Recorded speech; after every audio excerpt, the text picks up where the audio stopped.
Hello, ladies and gentlemen. I'm back, your movie guru, with another review. This time we're going to be reviewing something that I have been waiting for. I was excited to see. It just premiered recently on HBO Max. Wonder Woman 1984. For those of you who don't know, Warner Brothers made a big decision that they're going to be streaming pretty much for 2021. All their movies are going to be simultaneously in theaters and are going to stream for HBO Max.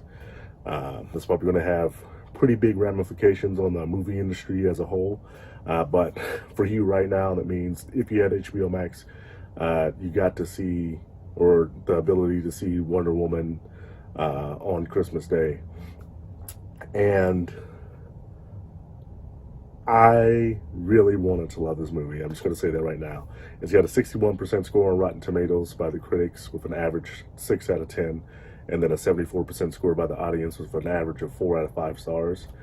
For those of you who know me, and I've said even before on some of my other reviews that I don't think that DC has done as good as a job as Marvel has as bringing their comic book adaptations to the big screen. With their animated movies, they usually do pretty good, but they haven't so far found that same kind of magic that Marvel has in bringing it to movies. And with the first Wonder Woman and then films like Aquaman and Shazam, I thought that, they were really starting to trend in the right direction. I really enjoyed the first Wonder Woman. This one, I really did not.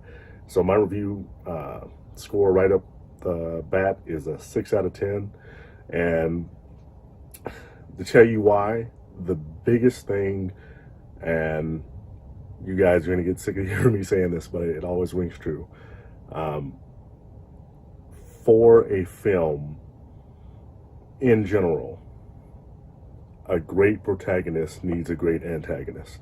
And, this is absolutely even more the case in, hero films, superhero films.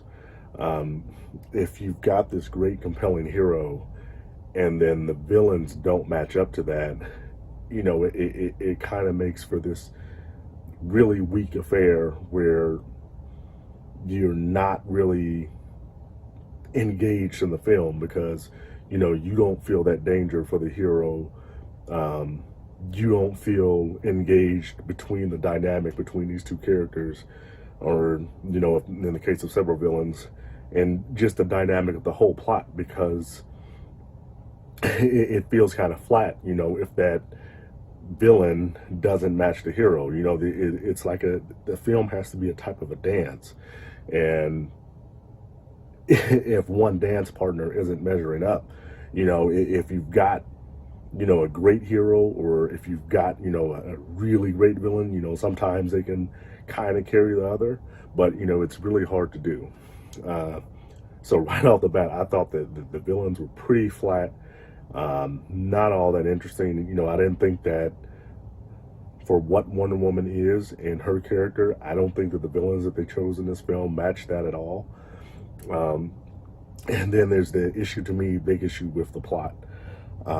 Without giving anything away, I read an article once, and it really held true. And in this article, it was criticizing, I can't remember the name, but the X-Men film, the recent one with Apocalypse, and it said,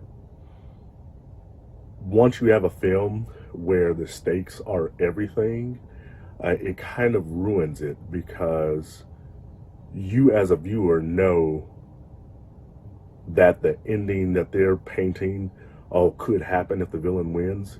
You know that they're not going to let that happen, and so it kind of ruins it. So it's one of the things I think Marvel did really well, and I know, if I recall correctly, Joe Swede actually mentions this, and he says he always tries to make sure that there are real stakes in the film.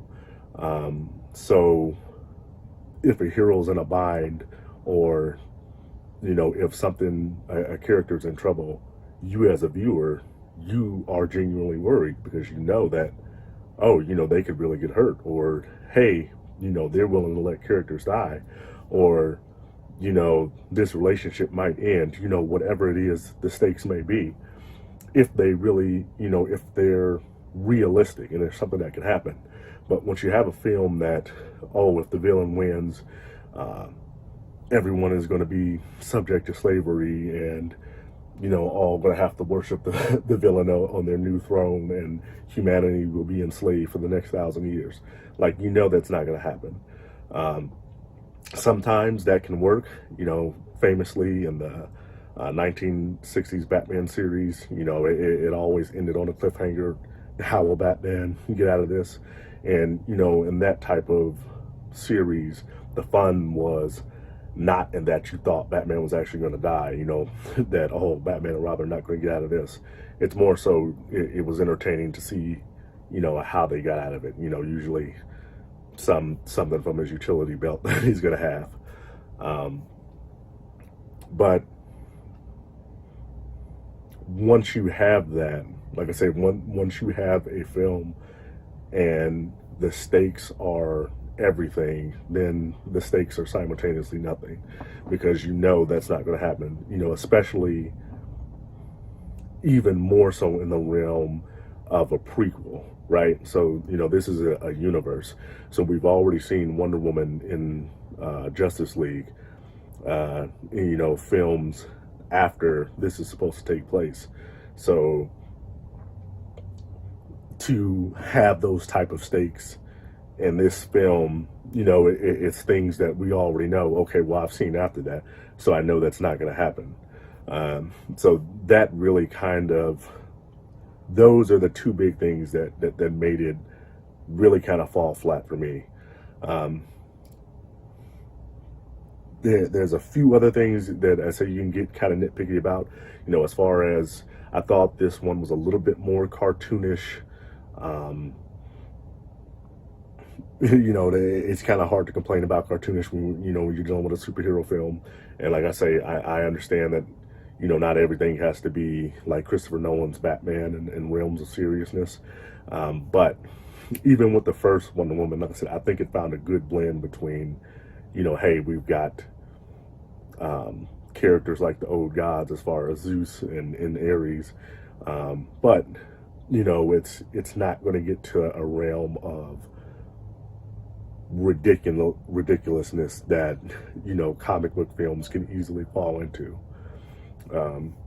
This one, I think it kind of treaded more into where I'd say it's definitely more something that younger fans could enjoy, whereas an adult, you're kind of like, okay, this is a little bit silly. But I still really enjoy Gal Gadot as Wonder Woman. I think she does a great job. I really enjoy seeing her on screen. Her acting is good. I thought the action scenes were pretty decent. Nothing was crazy, like all the CGI was terrible, or, big glaring errors, anything of that nature. Chris Pine, I thought he did a fine job acting as well. So in those respects, I thought they did that right.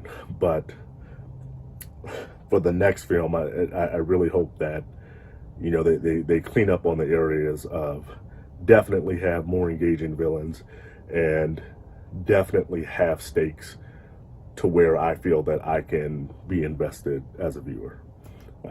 But so that's my score, 6 out of 10. Me, as someone who had really high expectations for this and really enjoyed the first one, I'm kind of disappointed. I think you can hear that in my voice and in my review that I'm disappointed. But, you may disagree with me. You might have loved the film. You might have thought it was an excellent tonal change and it's, exactly what they needed to do. If you disagree, let me know. If you agree, let me know. I like to hear you guys' thoughts and, have a discussion about, what you thought the film was about. What do you think they could have done better, or, why you thought it was great. But once again, if you like what you see, hit the like button, hit the subscribe button, leave me a comment. Thanks for watching, guys, and I'll see you on the next one.